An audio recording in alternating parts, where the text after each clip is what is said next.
What did you want to know?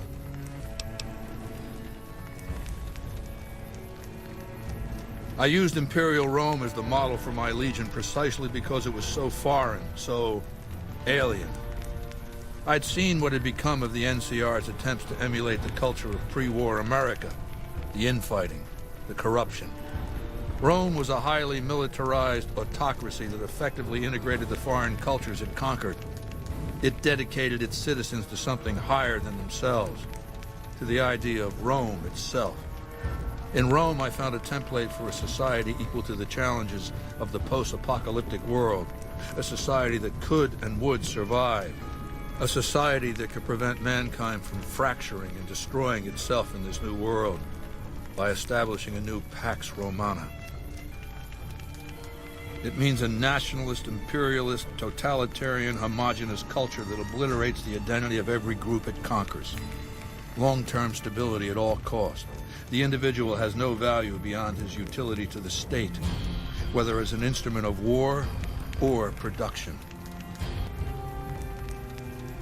No, I'll destroy it because it's inevitable that it be destroyed. It's Hegelian Dialectics, not personal animosity. How do I put this basically enough? It's a philosophical theory, the kind you might encounter if you took time to read some books. The fundamental premise is to envision history as a sequence of dialectical conflicts.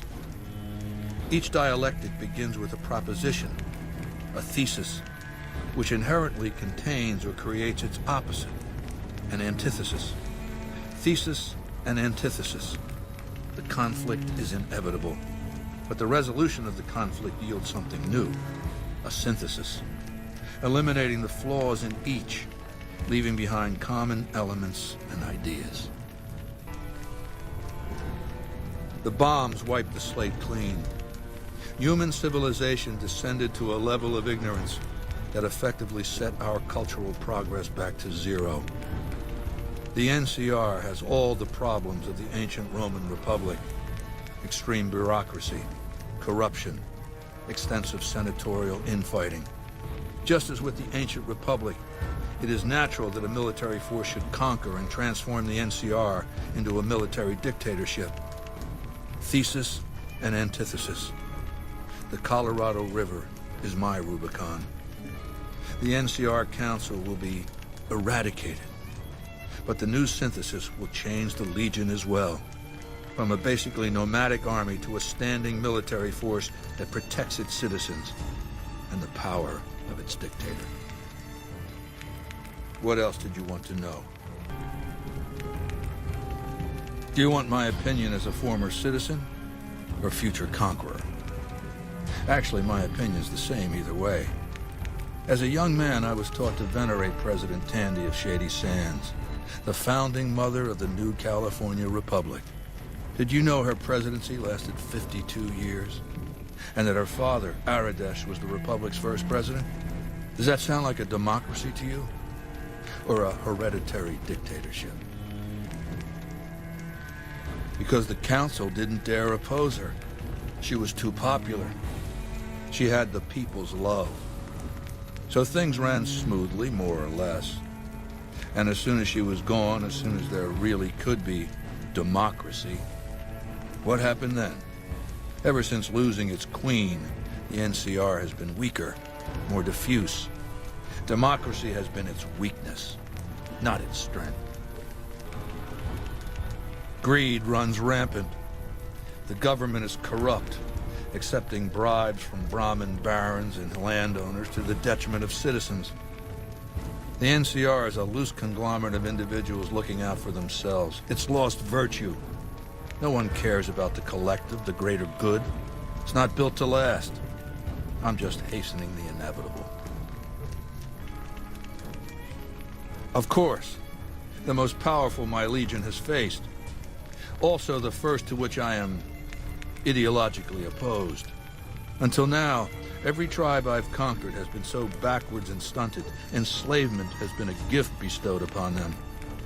My conquest of the Mojave will be a glorious triumph, marking the transition of the Legion from a basically nomadic tribe to a genuine empire. Just as my namesake campaigned in Gaul before he crossed the Rubicon, so have I campaigned and will cross the Colorado. Caesar argues that history progresses through violent conflict between opposing systems. He sees the new California Republic as his thesis, as a flawed, decadent democracy, while his legion being the antithesis. It is a harsh, disciplined alternative. He believes that war between these two forces will result in a new order, which he dubs as a synthesis that will eliminate the NCR's weaknesses while preserving the legion's strength.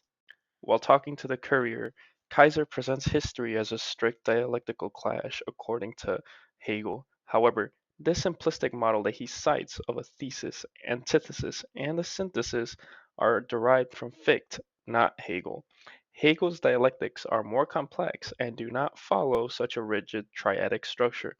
Instead, the contradictions develop within a system over time, leading to a transformation that absorbs and transcends the past rather than outright destroying it.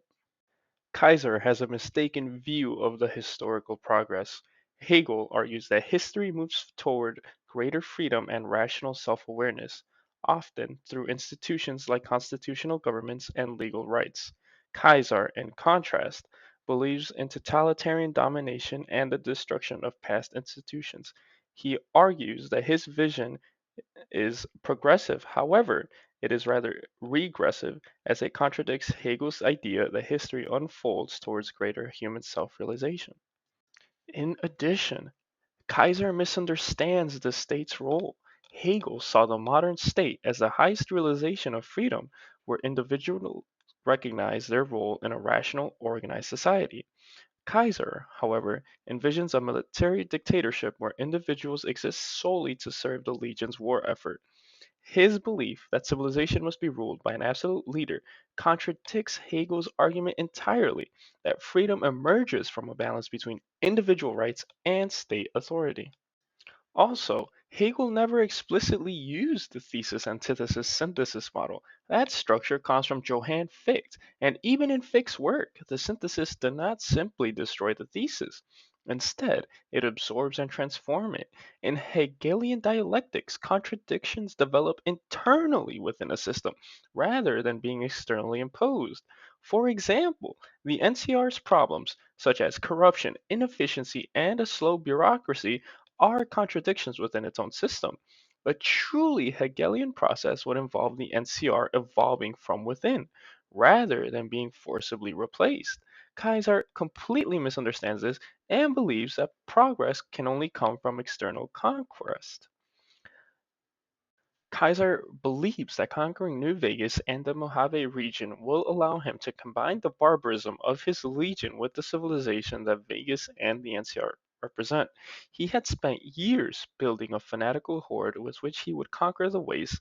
However, he is poorly emulating the original Roman Empire and knows that he lacks the civilizations it has. His goal of making Vegas into his Rome and synthesizing the Legion with the NCR to make it a real civilization rather than just a horde of invading locusts who devour and destroy everything as they spread will eventually cause the bull to consume itself. In the majority of endings, Kaiser dies soon without courier intervention, and the Legion falls back to brutality without him. It's a cult of personality centered around Caesar with no clear line of succession. And without Caesar, Legate Linnaeus is a vastly different and more brutal animal with no ability or desire to really civilize the legion. He serves Caesar and nothing more. Caesar himself confirms this. If Kaiser had actually read Hegel properly, he would have adjusted his philosophy in a few ways. He would have understood the evolution of freedom rather than justifying slavery and brutal militarism with total war as necessary. He would have realized that history moves toward increasing human freedom. He might still believe in a strong state. However, he would acknowledge the need for institutions that would secure rights rather than just impose domination. He would also see war as a temporary, not absolute, process. While Hegel does acknowledge conflict as part of historical development, he doesn't argue that war alone creates progress. Kaiser, however, sees war as an end in itself, failing to recognize that real progress happens through the reconstruction that follows. A deeper reading of Hegel would force him to consider what happens after conquest. How would he establish a lasting governance rather than an empire dependent on constant war? The legion is not a rational state. It is a military cult that cannot sustain itself. Caesar's misuse of war, while Hegel sees war as a tool for progress, Caesar sees it as an end in itself. This dooms the legion to eventual collapse. Without institutions, legal structures, or economic foundations, it lacks long term stability. A truly Hegelian Caesar would reject reject the NCR outright. He would transform it into a more disciplined, structured government. He would not only rely on conquest, he would develop governments and economic policies to sustain his empire. Instead of rejecting peace, he would recognize that war should serve as a greater historical purpose, not to be an end in itself. Caesar misinterprets Hegel to justify his conquest, when in reality, Hegelian dialectics do not support his rigid authoritarianism. If he had understood Hegel more deeply, he would realize that his vision of history is flawed. Real historical development does not come from brute force alone, but rather from institutions that reconcile contradictions and lead to higher forms of governance and freedom. A Hegelian Caesar would be an empire builder, not just a warlord. Hegel's view of the state contradicts Caesar's dictatorship. Caesar believes that a strong, centralized absolute ruler is necessary for civilization in the West to flourish. He models his legion on ancient Rome, where one man, himself, holds absolute power and dictates the fate of all. He sees democracy as weak and inefficient, requiring total authoritarian control. Hegel saw the modern state as the highest realization of human freedom, where individuals understood their role in society. A proper state does not rely on pure force, but rather on rational institutions that balance authority and individuals' rights. Hegel's ideal state is not an unchecked dictatorship, but a rational system where different institutions such as law, governance, and military work together. The Legion lacks such institutions. It relies only on military power, slavery, and brutal discipline. This is not a rational state in the Hegelian terms, it's a regressive military cult. Historical progress moves towards freedom, not totalitarianism.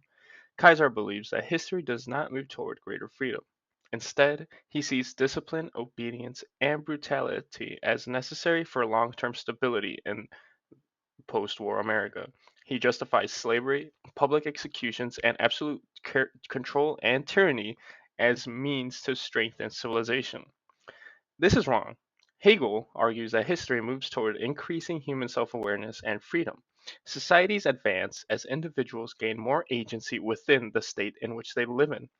The transition from feudalism to constitutional monarchy to modern democracy represents this progression. Caesar's legion is a step backward in this progression. It eliminates personal freedoms, outlaws education, and enforces a rigid, dehumanizing hierarchy.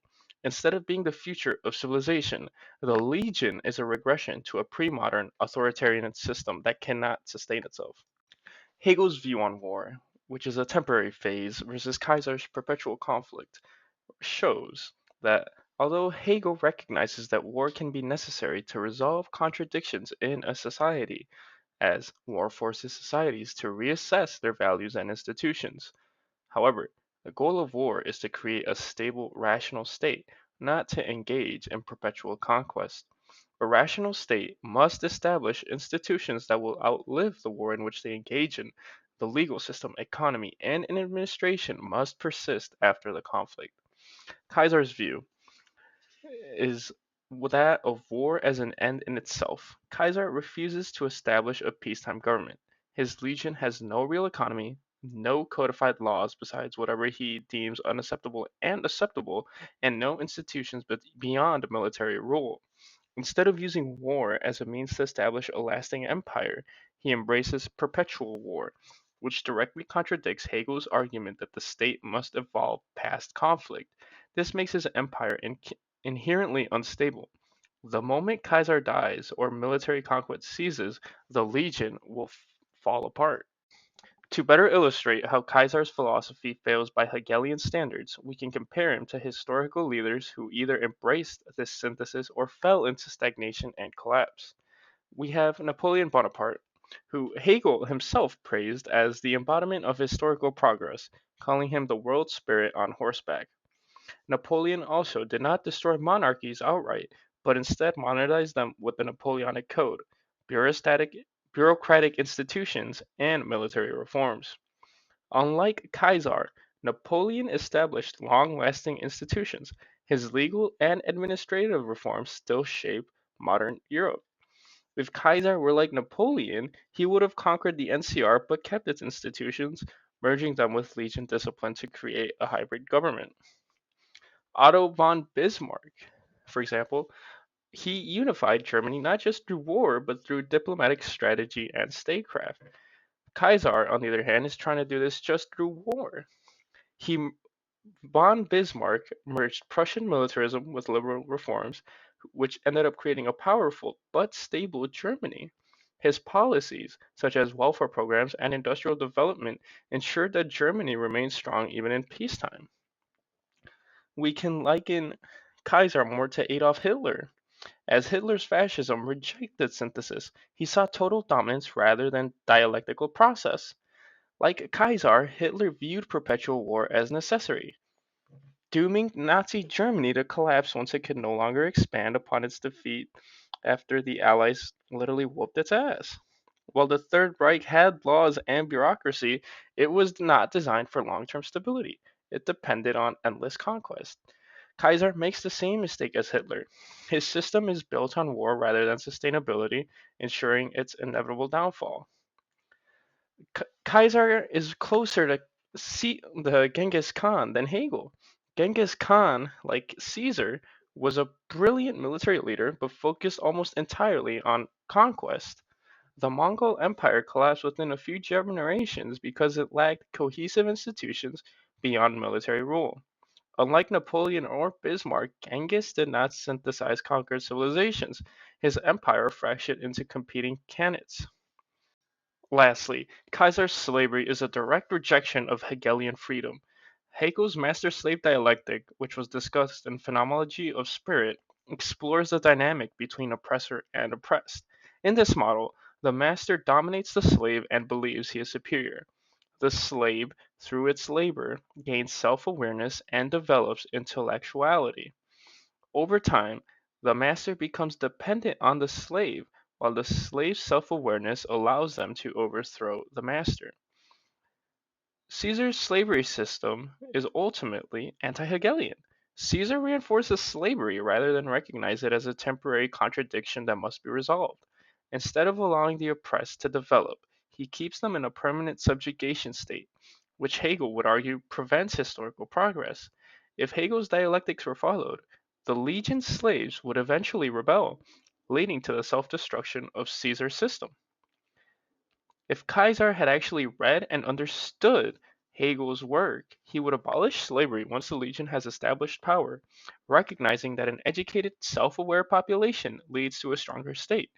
Instead of slaves, he would create a caste system where former slaves would become citizens and warriors, reinforcing stability. His failure to do so means that over time, the legion will collapse from internal contradictions, just as Hegel himself predicts. Hegel rejects both absolute democracy and absolute autocracy. He criticizes democracy as unstable because it relies on the irrational masses. He rejects absolute despotism because it suppresses freedom. The ideal government is a constitutional monarchy, with structured hierarchical state where laws and institutions balance power.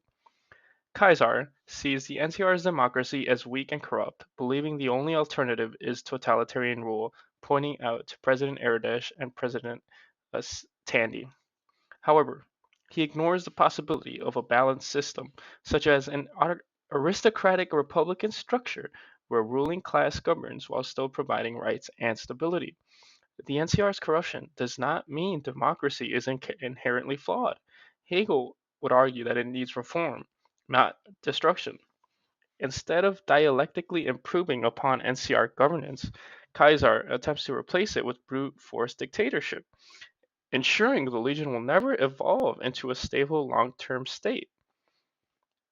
Caesar should aim to establish a structured government, possibly an oligarchy, with a strong military aristocracy. He would retain elements of democracy, like regional councils, to ensure governance is effective. Instead of rejecting the NCR wholesale, he would absorb its strengths while correcting its weaknesses. Ultimately, Caesar's leadership is bound to fail. His rule is entirely personality based. He refuses to name a successor, believing himself to be irreplaceable. Instead of building institutions, he maintains direct control over every aspect of the legion. The moment he dies, his empire will collapse, as there is no true governing structure beyond his own decisions. Caesar should work towards training successors and create a ruling council to preserve his vision.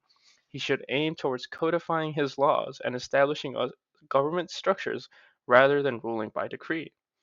Lastly, the embrace of dialectical progress would allow his empire to evolve beyond its warlord phase into a legitimate, long lasting state.